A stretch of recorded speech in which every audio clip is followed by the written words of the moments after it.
علي كوري بطالب رزاي خويلي بدي فرمو خير أونية كتوم مال الزوربي وشاك أونية كتوم مال أولاد الزوربية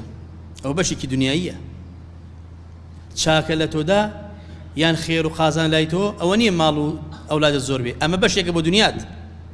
بلام خير وشاك أوي كواتو علم الزوربية بخوا بشريعتي خوا حلمت جورة بيه ضل جورتها بضل فراوانتها بيه أو مهمة ولا كاتي عبادة كردن بخواي جورا كاتي عبدك خواي بسر كسر شانازينكي لأيو باشترم شاكت كرد حمد سناي خوا بك خرابت كرد استغفر الله بك كواب خوش ويستان باخو من برا زينه وبوصفة جوانا كصفتي حلمة اللي بردنها البجيرين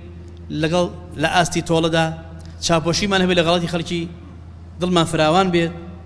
مقابل خراب جواب ندينوا